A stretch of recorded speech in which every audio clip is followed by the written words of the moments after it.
Ruh itu wujudnya adalah nur, nur ala nur, ada 3 komponen. Komponen yang pertama dari ruh namanya nurullah, cahaya Allah. Komponen yang kedua adalah nur Muhammad, ya, cahaya terpuji. Cahaya terpuji itu sering disebut oleh para leluhur kita sebagai Rasulullah sejati yang ada di dalam diri. Makanya Rasul itu ada 2, Rasul yang syar'i, yang wujudnya adalah manusia. Yang kedua adalah Rasul yang hakiki, wujudnya adalah nur. Dan nur ini ada pada setiap manusia. Itulah keadilan Tuhan. Kita mau lahir di zaman mana, tidak ada yang fisik, ya, secara syar'i, tetapi yang hakiki selalu ada pada setiap manusia. Makanya Rasulullah sejati ada pada dirimu, dan itu membimbingmu setiap saat. Siapa yang dibimbing? Yang dibimbing adalah nafs, jiwamu, yang sering disebut dengan nur insan. Jadi apa yang mau kita bicarakan di sini? Jalan pulang. Satu kata jalan, yang kedua pulang.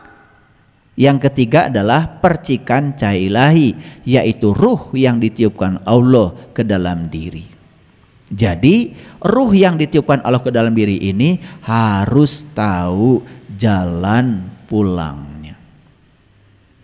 Nah, bagaimana supaya ruh ini tahu jalan pulangnya? Sebetulnya yang harus tahu jalan pulang itu bukan ruhnya, tetapi nur insannya, jiwanya. Nah, sang jiwa ini yang harus tahu jalan pulang. Apakah tidak dibimbing sang jiwa ini oleh Nurullah dan Nur Muhammad? Dibimbing setiap saat. Cuman si jiwa ini jarang ikut pada bimbingan dari Nurullah dan Nur Muhammadnya. Itu saja. Jadi kalau ingin tahu jalan pulang, sederhana, ikuti saja bimbingan dari Nurullah dan Nur Muhammad yang ada dalam diri. Itu saja cukup. Apakah untuk tahu jalan pulang ini harus hafal ayat, harus hafal kitab suci, harus hafal ribuan hadis, harus hafal ini, hafal itu? Tidak. Tidak.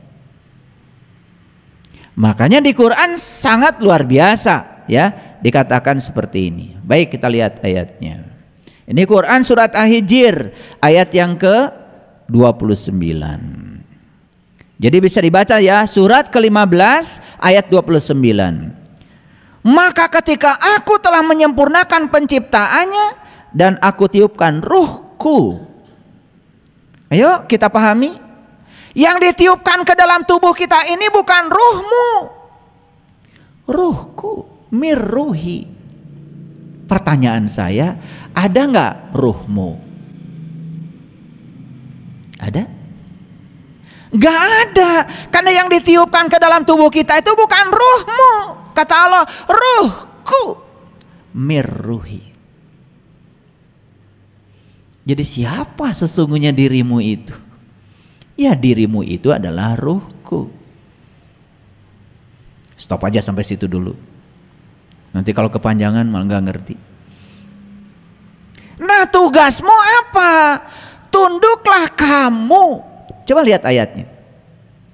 Fa idza sawaituhu wa nafakhtu fihi min ruhi faqaulahu sajidin. Jadi tugasmu adalah tunduk dan sujud kepada ruhku. Ada nggak di sini harus pesantren? Ada nggak di sini harus ini harus itu? Nggak ada. Tugasmu cuma satu, tunduk saja pada ruhku. Pertanyaannya, siapa yang harus tunduk? Ayo lihat saya semuanya. Yang harus tunduk itu adalah jiwamu, nafsmu. Pada siapa? Pada dua pembimbing yang hidup dalam dirimu, Nurullah dan Nur Muhammad. Itu yang membimbingmu. Kita hanya disuruh sujud ke situ saja. Itulah pesantren yang sebenarnya.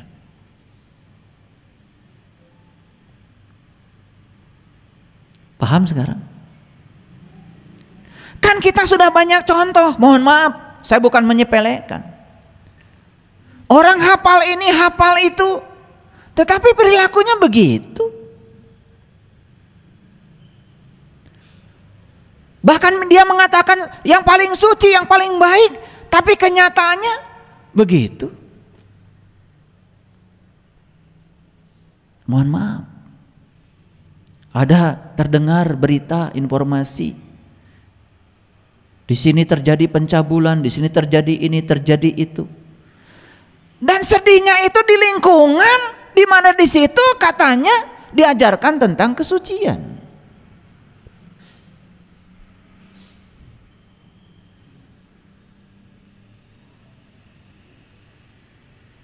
Jadi sederhana saja sebetulnya. Kalau ingin tahu jalan pulang, satu-satunya jalan pulang adalah sujudkan jiwamu pada ruhku. Itu saja. Saya yakin siapapun orang di tempat ini yang selalu mengikuti apa kata diri sejatinya, bahkan tidak hafal ayat, tidak ngaji ini ngaji itu, saya yakin selamat. Sebaliknya, yang hafal ini hafal itu cuman luarnya saja, tetapi dia berkhianat kepada ruhku yang ada dalam dirinya. Itulah yang disebut dengan melanggar dari keselarasan diri dengan diri sejatinya. Gimana, mengerti? Sebelum saya lanjutkan, yuk kita simpulkan dulu. Jadi yang disebut dengan jalan itu jalan pulang. Kalau ruhku ini percikan cahaya ilahi ingin pulang ke tempat asalnya, sederhana kok. Jalannya turuti perintah ruhku yang membimbingmu setiap saat, setiap ruang dan waktu, tidak pernah tertidur, tidak pernah terkantuk. Ikuti saja itu, sudah selesai. Dan saya yakin orang-orang yang selalu mengikuti dan tunduk sujud kepada ruhku yang ada di dalam dirinya, gak bisa ini, gak bisa itu, gak hafal ayat ini, gak hafal ayat ini, selamat. Selamat.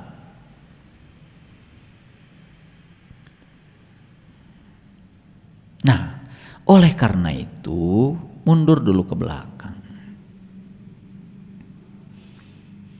Kita ini harus belajar ilmu. Syaratnya tiga. Satu, ilmu itu harus memenuhi asas koherensi. Yang kedua, ilmu itu harus memenuhi asas korespondensi. Yang ketiga, ilmu itu harus memenuhi asas pragmatis. Ini agak keren sedikit kuliah hari ini. Saya bicara filsafat ilmu sedikit. Apa yang disebut dengan asas koherensi? Yang namanya asas koherensi mensyaratkan bahwa pengetahuan itu tidak boleh bertentangan dengan pengetahuan yang lain.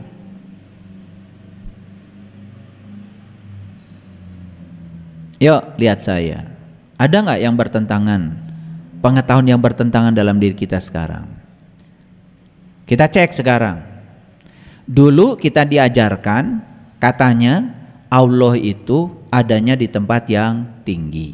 Betul? Bahkan Allah itu adanya di langit ke-7. Langit ke-7 itu tempatnya tinggi tuh, jauh di sana. Apakah itu ilmu? Cek dulu. Tanya kitab suci. Begitu tanya kitab suci bilang, aku bersamamu, lebih dekat kepadamu daripada urat nadi lehermu. Bertentangan gak? Jadi tugas kita sekarang ini coba dicek semua paradigma dan keyakinan-keyakinan kita yang selama ini kita anut itu benar gak? Cocok gak? Dengan apa yang difirmankan dalam kitab suci. Dalam sebuah kuliah, saya tanya mahasiswa, siapa yang tahu Shirathul Mustaqim? Oh, mahasiswa cungkan tangan semuanya. Yang ini bicara ini, yang bicara ini, yang bicara ini. Semua bicaranya berdasarkan persepsinya. Padahal Shiratal Mustaqim itu kan bahasa Arab, bahasa Tuhan. Kalau ingin tahu bahasa Tuhan harusnya jangan menggunakan persepsimu, tanya Tuhan. Makanya tafsir Quran bil Quran. Begitu ditanya Quran, kata Quran Shiratal Mustaqim itu, kata Quran Shiratal lazina an'amta alaihim, jalannya orang yang diberi nikmat. Tidak ada satu mahasiswa pun yang saya tanya yang menjawab Shiratal Mustaqim itu jalannya orang yang diberi nikmat. Gak ada. Semua berdasarkan persepsinya. Dan berpersepsi urusan agama di kita dianggap biasa, lumrah. Padahal itu menyesatkan. Anehnya ketika saya tunjukkan ayatnya, malah yang benar dianggap sesat. Jadi udah kebalik-balik kehidupan itu. Apakah selesai sampai di situ? Belum. Shiratal Mustaqim itu jalannya orang yang beri nikmat. Kejar siapa yang diberi nikmat. Karena dalam kehidupan kita pun sudah salah kaprah. Makan sama jengkol, sambal, nasi pulen, belum peda, nikmat. Keheula. Itu punya rumah bagus, mewah, semuanya serba mahal, elektroniknya luar biasa, branded semua, furniturnya juga dari tempat yang mahal, harganya mahal-mahal. Nikmat punya rumah, tar dulu. Karena di Quran jelas nikmat itu adalah sesuatu yang diberikan pada para nabi, para siddiqin, para syuhada, para sholihin. Yang dapat nikmat itu cuma 4. Ada di situ orang kaya? Gak ada. Ada di situ orang yang kuat badannya? Gak ada. Ada atlet? Belum peda? Semur jengkol? Bubui petei?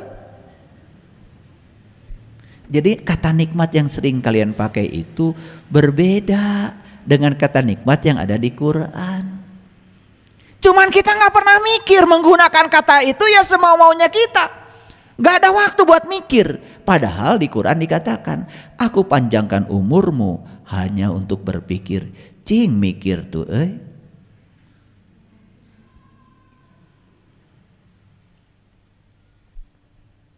Nggak ada waktu. Ketika kita doa orang lain bilang mudah-mudahan, ngiluan mudah-mudahan. Semua kata yang diulang 2 kali pakai akhiran ante bohong. Jadi mudah-mudahan teh berarti hese. Ganti. Semoga.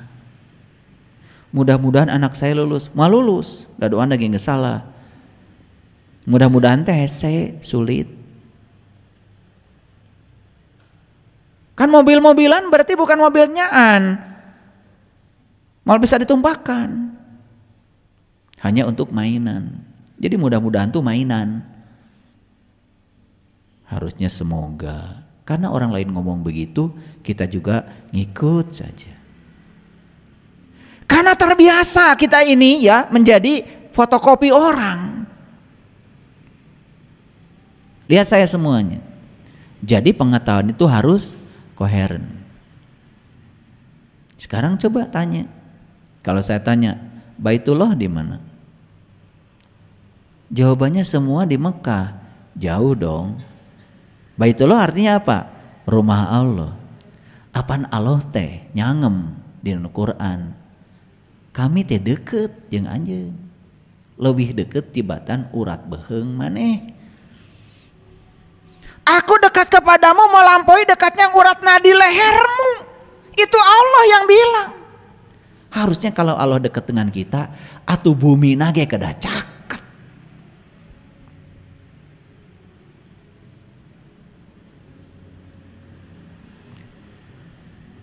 Sugan we mikir dikiekeun.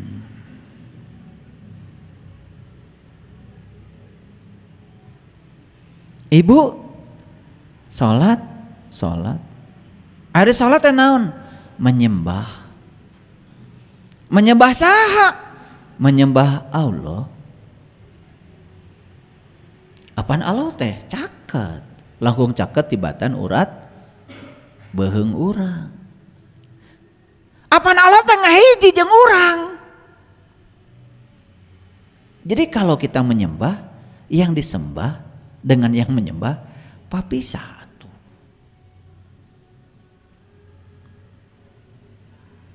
Nah ini gak akan saya teruskan pikiran kesorangan. Berarti kan harus ada semacam revolusi pemahaman untuk mendudukan kembali semua hal yang selama ini tidak koheren menjadi koheren. Saya tanya setiap orang yang bertemu dengan saya, bahkan yang datang ke rumah mau belajar dengan saya, Bapak Ibu terang tahu nggak Sidratil Muntaha? Oh tahu. Apa Sidratul Muntaha? Itu katanya langit ketujuh. Saya tanya lagi, Ibu Bapak tahu langit? Mulai mikir tuh. Itu cenaan warna biru. Nah, mulai pas alia gunung dilihat dari jauh warnanya biru. Apaan ditinggali ti deket mah henteu biru. Berarti biru bohong? Bohong, itu tipuan mata. Jadi biru itu sebetulnya hanya peristiwa pembiasan cahaya. Nah, kalau kita terus ke atas bakal ketemu langit. Kan kita sering naik pesawat. Terus pesawat naik ke atas terus sampai ketinggian 32.000 kaki. Tepenak jeung langit. Yang kita temukan cuman ruang kosong. Jadi selanjutnya yang mana langit? Langit mencaket. Di dia. Makanya ada perintah dalam Quran, kamu saksikan bintang di langit terdekatmu. Disuruh melihat bintang pun di langit terdekat, bukan di langit terjauh. Jadi Sidratul Muntaha di mana? Kekewe di langit ke-7, bari jeung langit nangge eueuh. Begitu dibongkar isinya Sidratul Muntaha, oh ternyata bahasa Arab. Sidra itu artinya sadar, Al-Muntaha itu artinya puncak, penghujung. Sidratil Muntaha itu puncak kesadaran. Padahal gampang. Angkat we ke rumah sakit. Tingali tadi ICU nunggaloler. Tanya ke keluargana, kunaon itu Ibu? Stroke. Ari orang stroke sadar ente? Kan tidak sadar. Ada stroke di mana? Di bujur. Di mana stroke? Apaan stroke teh di dieu? Pembuluh darah pecah. Ke kamar mandi. Nih. Mau mandi. Mau mandi ku sabab hareudang, gerah, langsung brrrr we. Ya, mastaka heula, kepala dulu yang disiram pakai air dingin. Darah tahu karena di bagian atas kepala itu dingin, gara-gara ada air dingin, maka darah berduyun-duyun naik ke atas karena ingin memanaskan kepala yang dingin. Apa yang terjadi? Karena sudah sepuh, umur di atas 60, 70, pembuluh darah di otak sudah menyempit, darah yang naik ke atas banyak, tidak kuat tuh paralonnya, pecah pembuluh darah gara-gara salah mandi. Begitu pecah, blak we, jatuh. Karena kita awam, oh sepuh abdi gebis di kamar mandi kunaon ti soledat cenah, padahal pecah pembuluh darah. Begitu pecah pembuluh darah, apa yang terjadi? Sistem kelistrikan otak kacau. Sistem kimiawi otak kacau, hilang kesadaran. Ibu, bapak, bade naros sakali deui. Ari sadar di mana? Tunjukkeun sadar di mana? Di dia atau di dia? Nah, Sidratul Muntaha ujug-ujug di ditu. Kan ini tidak koheren. Nah kalau saya rinci, gak akan selesai 10 jam saya bicara begini. Terlalu banyak yang tidak koheren dalam kehidupan kita, yang kadang sudah diyakini oleh kita. Dacek batur ge gitu.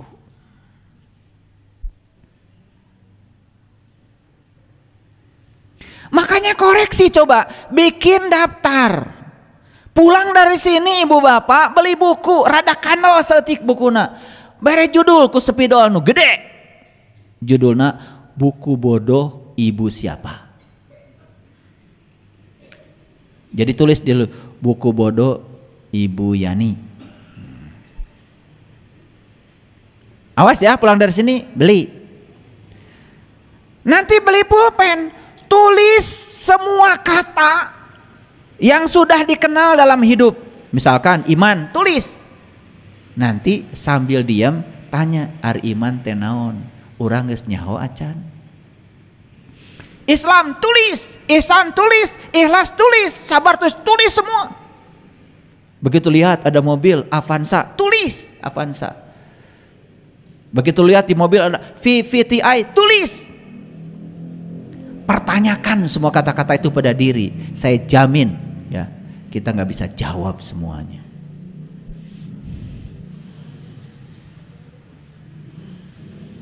Saya jamin nggak bisa jawab semuanya. Karena yang disebut tahu selama ini oleh kita tuh kita tidak tahu. Tulis, ningali panon poe, tulis panon poe. Nanti pertanyakan, apa matahari? Kenapa bersinar? Bagaimana matahari nggak habis-habis? Kok bersinar terus? Kenapa panas? Kenapa cahayanya penting? Kenapa cahaya mengandung energi? Kenapa proses fotosintesa perlu matahari? Terus tanya, hiji we urusan panon poe. Mal bisa jawab. Begitu ningali cai di gelas, cai, tulis cai. Apa itu air?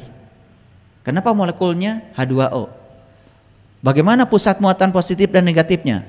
Berapa banyak dalam H2O elektron? Berapa banyak proton? Di mana inti atomnya? Kenapa air pelarut yang sangat bagus? Kenapa hidup harus ada air? Itu cara saya belajar. Jadi saya belajar itu bukan dari buku kata orang, dari buku bodoh. Makanya dari kecil saya udah punya buku bodoh. Semua saya pertanyakan. Quran, apa Quran? Saya pertanyakan. Oh Quran dari kata qara'a, yaqra'u Qur'anan. Oh Quran itu bacaan. Oh kalau Quran itu bacaan, berarti saya harus bisa baca. Apa artinya membaca? Terus dipertanyakan. Apakah membaca seperti yang kita selama ini pahami? Babi, bu, ta, itu. Eta maca lain. Ternyata membaca itu adalah menyimak. Menyimak itu adalah mentransformasi tulisan menjadi pemahaman. Apakah ketika kita melihat tulisan jadi pemahaman? Apakah kita semua sudah membaca? Tulis di buku bodoh. Belum lagi nanti pertanyakan semua hal yang selama ini kita yakini. Akhirat, tulis di buku bodoh. Naon akhirat teh? Dari bahasa apa akhirat? Apakah betul gambaran tentang akhirat seperti yang digambarkan banyak orang? Apakah betul nanti di surga itu, di akhirat ada surga? Apakah di surga itu betul ada bidadari? Kersaha? Tanya semuanya. Setiap kita mengalirkan pertanyaan, di situ jawaban akan mengalir. Malaikat, tulis. Naon malaikat teh? Cenah makhluk yang terbuat dari cahaya. Ari urang dijieun tinu naon? Apaan semua kita juga terbuat dari cahaya. Aslinya kita makhluk cahaya. Kalau gitu apa bedanya kita dengan malaikat? Setan. Saha setan teh? Urang mana?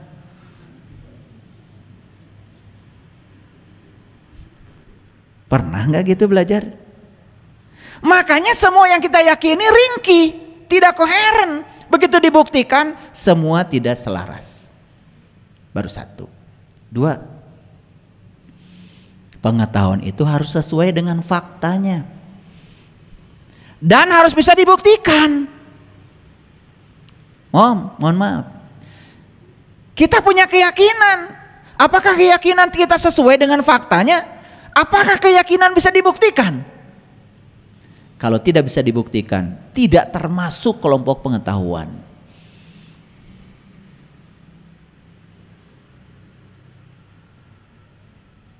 Kita punya rukun iman, 6 rukun iman. Mohon maaf, apakah kita sudah membuktikannya? Kalau kita belum membuktikannya, apakah itu layak disebut sebagai pengetahuan? Layak disebut sebagai ilmu?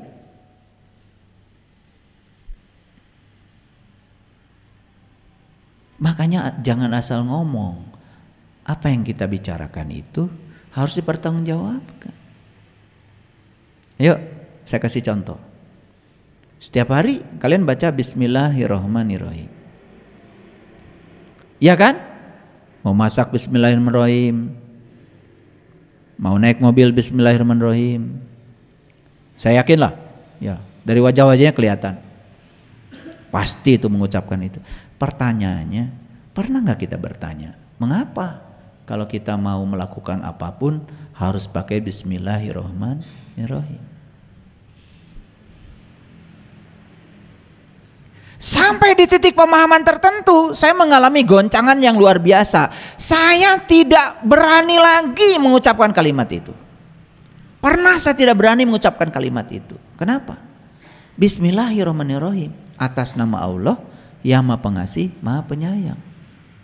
Berarti kalau saya bilang atas nama, pertanyaannya, apa betul saya ini layak untuk mengatasnamakan Dia yang Maha Pengasih, yang Maha Penyayang, sementara saya masih pembenci, sementara saya masih usil pada orang, sementara saya masih belum bisa memaafkan orang, sementara cinta kasih saya juga masih terbatas, sementara orang lain susah pun saya diam?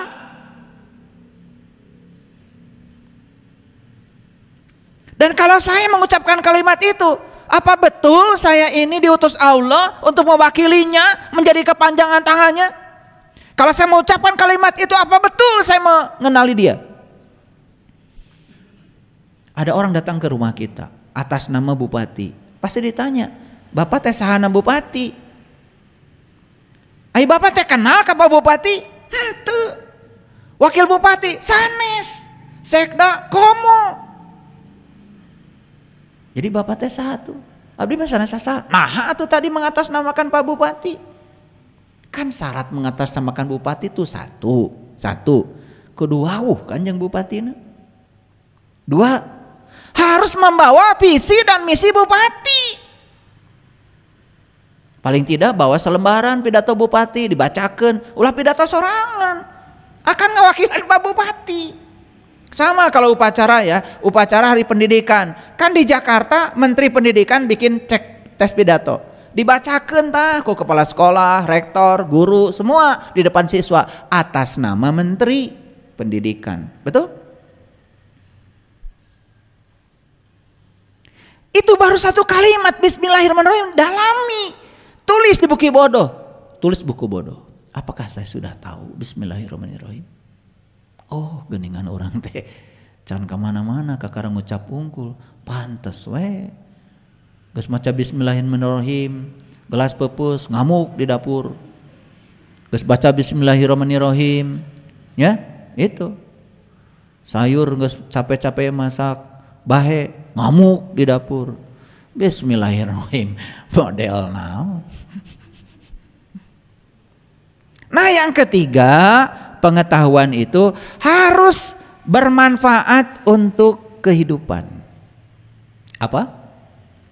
Harus bermanfaat buat kehidupan. Nah, cari pengetahuan yang tiga ini. Satu, memenuhi asas koherensi. Dua, memenuhi asas korespondensi. Tiga, memenuhi asas pragmatis. Tugas Bapak Ibu sekarang adalah kumpulkan di buku bodoh semua yang disebut tahu, cek memenuhi tiga asas ini enggak.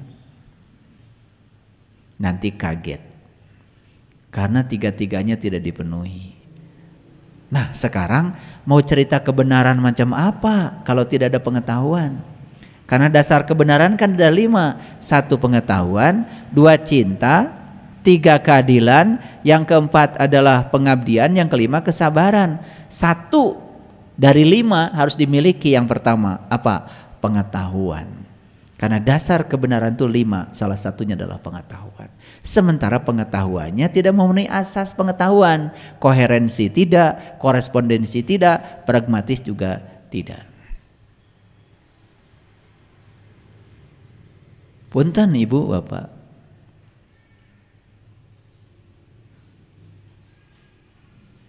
Ibu Bapak suka disuruh zikir. Apa yang dilakukan? Nyebut.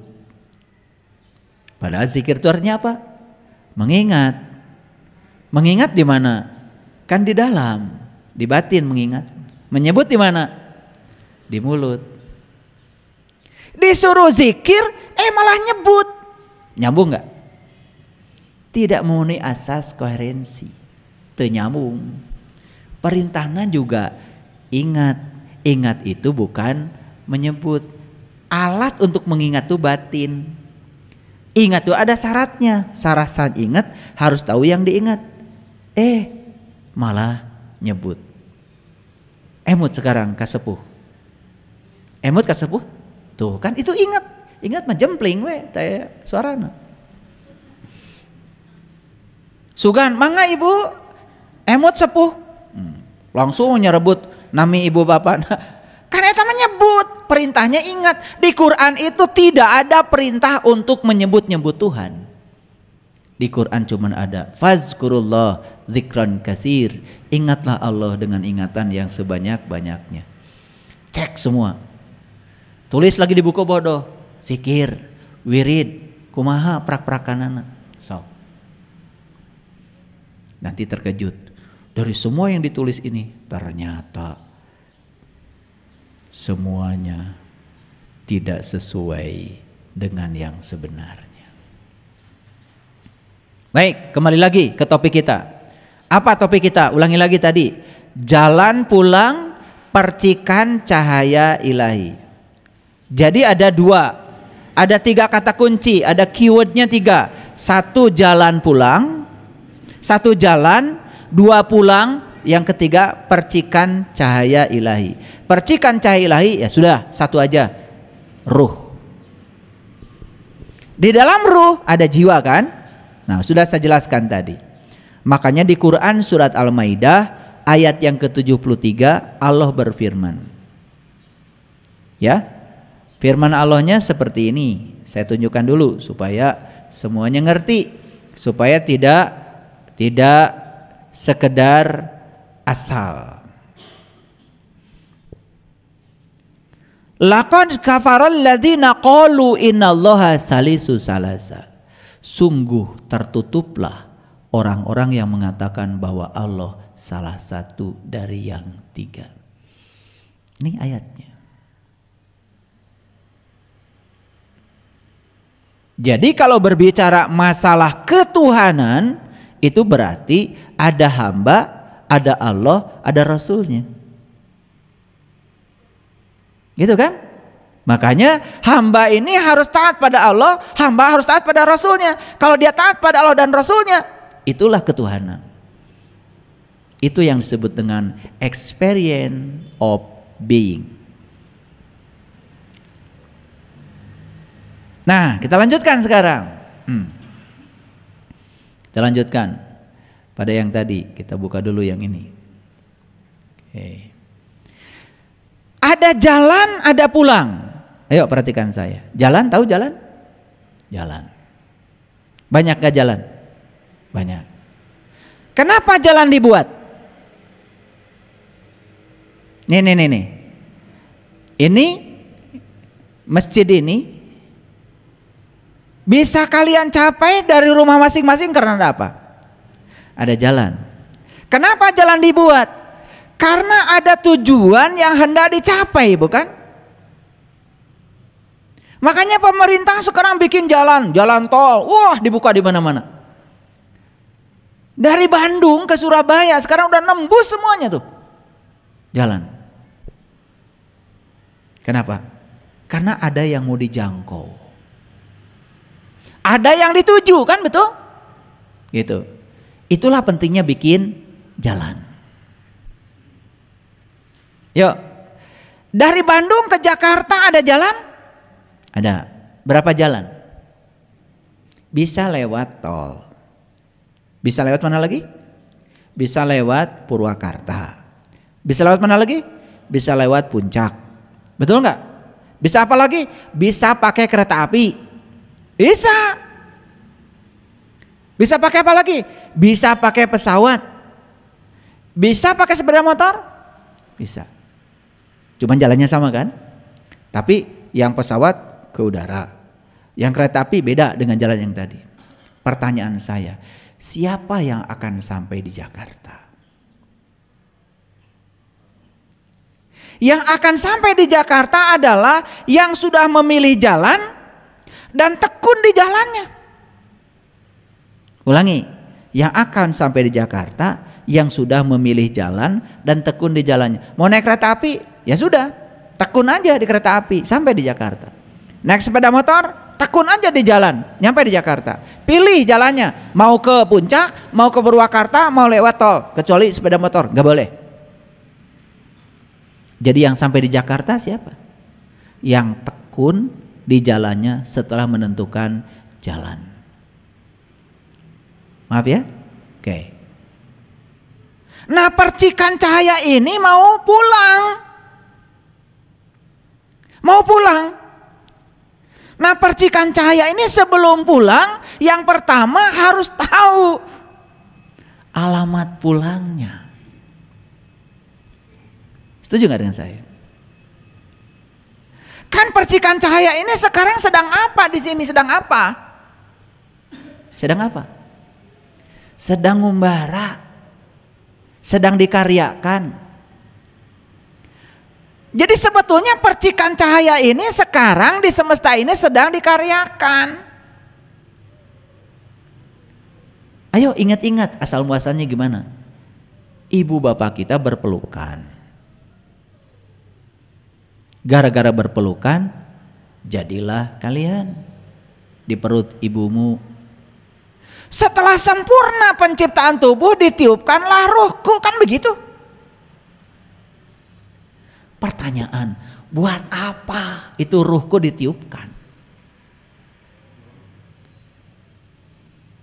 Kenapa ditiupkan kepada tubuh? Kenapa? Dan kalau tidak ditiupkan kepada tubuh bisa gitu? Ditiupkan ke dalam tubuh karena apa? Karena kita ini setelah ditiupkan, bro aja lahir dari ibu kita kadunya. Untuk apa? Karena kita mau hidup di dunia, maka kita menggunakan materi-materi yang semuanya berasal dari dunia. Kan tubuh kita itu isinya. Pertama, apa yang dimakan ibu bapak kita. Ibu bapak kita itu punya dua sel, satu namanya sel sperma, dua namanya sel telur. Di mana eta sel sperma dan sel telur? Dari makanan yang dimakan ibu bapak kita. Jadi kalian ini ada yang terbuat dari jengkol, ada yang terbuat dari pindang bandeng, ada yang terbuat dari asin sepat, ada yang sebelah sana terbuat dari teri, ada juga daun sampe wungkul sebelah dia. Sadar nggak? Makanya sel sperma dan sel telur itu terbuat dari unsur-unsur yang berasal dari bumi. Setelah bertemu, kemudian ibu bapak kita juga makan. Betul? Kan ibu kita selama hamil piraku tetuang. Maka apa yang dimakan oleh ibu itu yang akan jadi darah daging kita. Ibunya nggak suka minum susu, begitu lahir kurang zat kapurnya, leles dah budak teh. Karena penentu dari kualitas fisik anak yang lahir adalah apa yang dimakan oleh ibunya. Apan rejeng, sapiring, apa yang dimakan ibu jadi makanan buat anak. Apa yang dirasakan ibu dirasakan juga oleh anak. Maka mental anak ditentukan oleh mental ibu saat dia sedang mengandung. Hati-hati ketika sedang mengandung. Jalem udang budak teh gede amak sing ingat baheula keur ngandung. Gitu. Da amak teh aya anu ngawariskeun. Di mana? Ya ti ibu. Ti bapa saware. Makanya ibu mah 3 kali kan, ibumu. Makanya pewaris genetik yang paling kuat adalah ibu. Lanjut. Lahir ke dunia. Kemudian apa? Dikasih makan. Dari mana? Dari unsur-unsur dunia. Jadi kenapa tubuh kita dibuat dari unsur-unsur dunia? Karena kita ini mau dikaryakan di dunia. Kalau tubuh saja tidak bisa, harus ada daya kehidupan, maka ruhku ditiupkan ke sini. Dengan daya kehidupan, maka tubuh ini jadi punya energi. Jadi, kalau kita mau jujur, aslinya kita ini adalah makhluk cahaya. Aslinya kita ini makhluk spiritual. Aslinya kita itu, yaitu yang ditiupkan. Karena ini cuman raga, cuman kurung, kerkuring. Cuman cangkangnya saja. Makanya sekalipun nanti tubuh fisik ini mati, kan kehidupan terus berjalan. Karena jiwa tidak pernah mati, karena jiwa kan abadi. Paham sampai sini? Nah, selanjutnya untuk apa kita diutus ke dunia? Kita diutus ke dunia ini, kata leluhur kita, untuk memayu hayuning bawono, untuk mempercantik dunia yang sudah cantik ini. Malah manusia menggerogoti dunia, merusak dunia. Dunia yang cantik ini dirusak oleh kerakusannya manusia. Dulu tidak banyak yang berlubang di bumi ini. Sekarang di mana-mana bumi ini berlubang. Ditambang dengan sesuka hati. Makanya bumi ini sekarang sudah melambat. Bumi itu putarannya sudah melambat karena perilaku manusia. Laut sekarang sudah naik. Setiap tahun laut itu naik terus. Oleh karena itu, jumlah daratan di bumi ini semakin hari semakin berkurang. Jadi daratan yang hanya 25% ini nanti suatu saat semua daratan pun bisa jadi 100% dibungkus oleh lautan. Perilaku siapa? Perilaku manusia. Kenapa? Es di kutub mulai mencair. 2 derajat saja naik suhunya, es mencair. Dengan kenaikan 2 derajat Celcius yang mencair itu jutaan ton. Dan itu semuanya ke laut. Laut jadi naik. Dulu kita tidak mengenal yang namanya banjir rob. Gak kenal. Banjir mah biasa nama hangan loba teuing. Sekarang sudah namanya banjir rob. Apa itu? Lautan, air laut naik ke daratan. Abrasi di mana-mana. Terus saja ombak yang menghantam pantai. Makanya mungkin ibu bapak yang sudah lama hidup di dunia ini masih ingat. Oh, dulu pantai itu bukan di sini. Waktu saya kecil pantai itu sebelah sana, kenapa jadi di sini? Saya masih ingat pohon ini tuh jauh dulu dari pantai, sekarang ada di pinggir pantai. Mungkin ingat. Bukankah itu fakta? Bahwa sebetulnya bumi ini terus mengalami perubahan. Yuk sekarang kita sadari bahwa kita aslinya makhluk spiritual. Aslinya kita itu adalah ruhku. Pertanyaan saya, apakah ruhku yang Allah tiupkan ke dalam diri kita itu sama dengan awal alamnya? Atau pertanyaan begini, kalau saya ngambil air 1 tetes dari gelas saya, apakah yang 1 tetes ini sifatnya sama dengan yang ada di gelas? Sama. Kalau tetesan ini adalah ruhku yang ditiupkan ke dalam tubuh manusia, berarti sesungguhnya sifatnya ruhku itu sama dengan asalnya. Jadi sebetulnya sifat-sifat asalnya itu sudah diwariskan menjadi sifat-sifat ruhku. Jadi apa yang kurang? Karena semua sifat-sifatnya ada dalam ruhku. Ar-Rahman, Ar-Rahim, Al-Malik, Al-Qudus, As-Salam, Al-Mu'min, Al-Muhaimin, Al-Aziz, Al-Jabbar, Al-Khaliq, sampai As-Sobur. Semua sudah ada. Jadi siapa sesungguhnya orang yang sukses dalam kehidupan ini?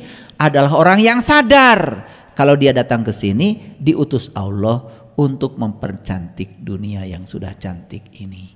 Gimana cara mempercantiknya? Gunakan sifat-sifat Allah yang ada dalam ruhku. Allah punya sifat maha indah? Coba ibu bapak, kalau lihat yang indah gitu seneng? Seneng? Kalau lihat yang kotor sedih? Nah, setelah sedih berbuat gak untuk memperindah?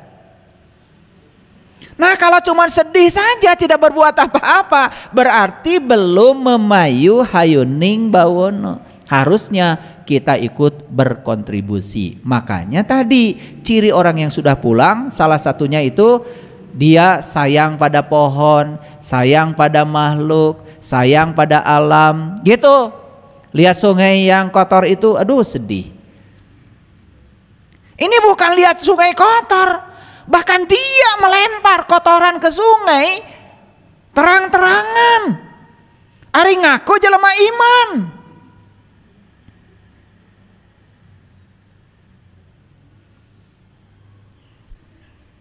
Lucu.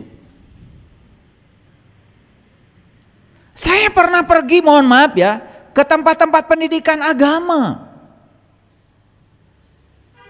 Dan rata-rata kotor. WC kotor.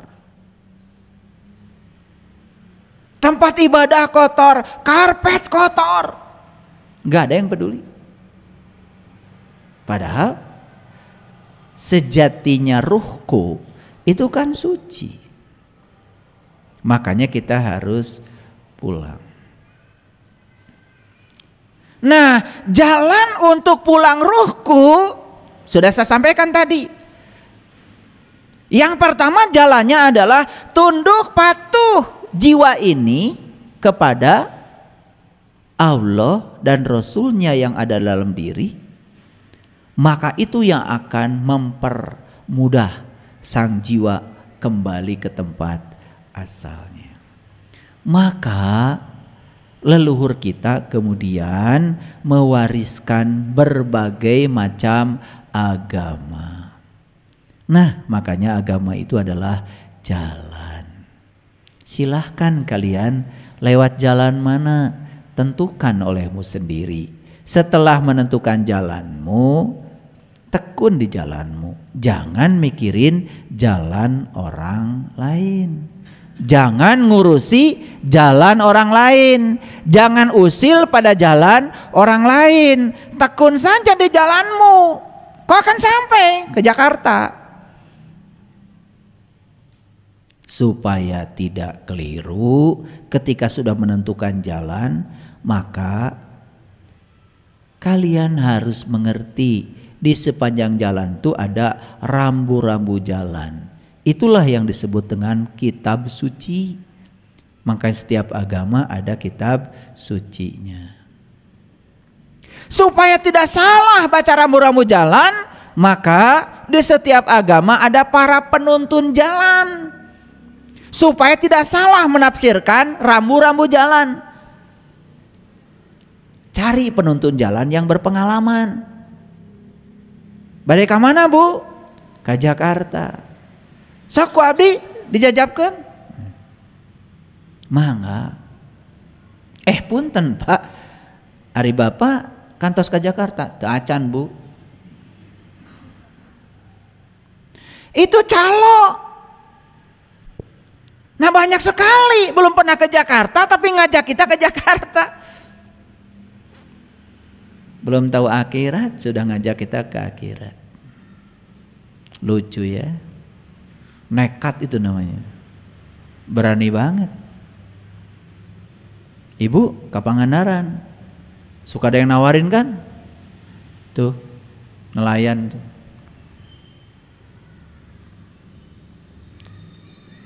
Lihat itu tuh, lihat pemandangan di bawah laut, kan gitu, tawarin. Nelayannya tuh putih, kasep, nganggo jas, nganggo dasi, sepatunya mengkilat.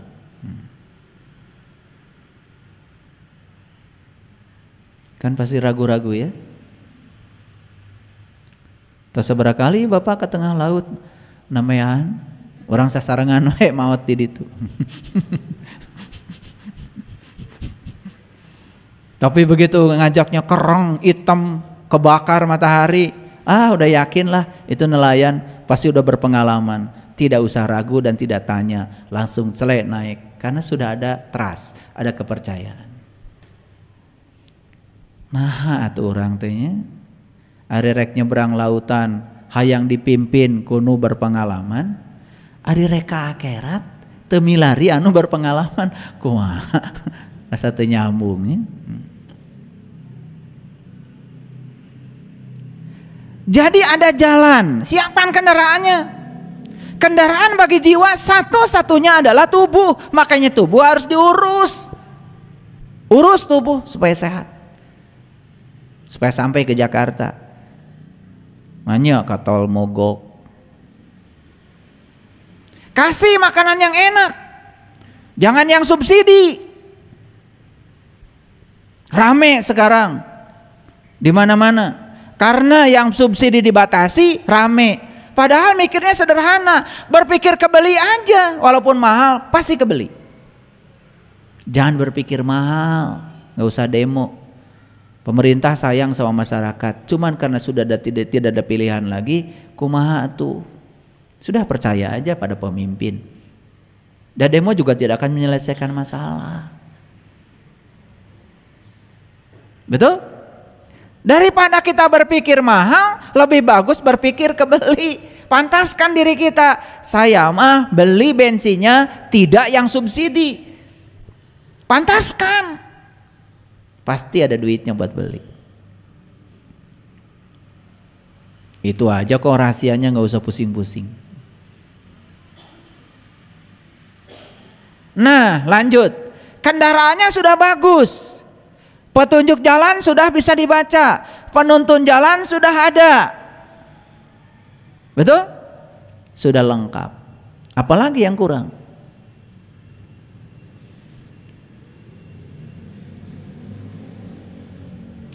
Ketika kita mau berjalan, kan harus bawa bekal, betul nggak? Masa nggak bawa bekal? Bawa bekal. Makanya Allah ngasih saran di Quran, fatazawwadu fa inna khairu zadi taqwa. Berbekalah kamu, sebaik-baiknya bekal adalah takwa. Tah eta bekal. Apa takwa? Tanya Quran, jangan menurut persepsi sendiri. Tuh, eta bekal. Tanya Quran ya.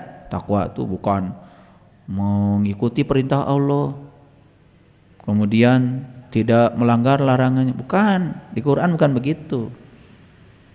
Baca nanti di Quran surat Al-Baqarah ayat 63. Takwa teh apa? Supaya tidak salah persepsi, supaya 3 asas pengetahuan dipenuhi. Ini nggak saya bahas ya, nanti baca sendiri. Cukup nggak kita punya kendaraan? Oke. Terus apa tadi? Rambu-rambu sudah terpasang, siap dibaca. Ya, penuntun jalan sudah ada yang mau antar kita. Ya, itulah perlunya guru. Yang keempat, apa? Bekal sudah ada. Bekalnya apa tadi? Takwa. Di perjalanan itu tidak selalu mulus, bisa saja ada hambatan, ada rintangan. Maka siapkan senjata. Rasul mengatakan sebaik-baiknya senjata adalah ilmu. Situlah ilmu. Mulai berperan ilmu di situ. Ilmu tentang sholat, ilmu tentang haji, ilmu tentang umroh, ilmu tentang apa, ilmu tentang hidup, semua harus tahu. Sampai rahasia-rahasianya. Itulah senjata kita.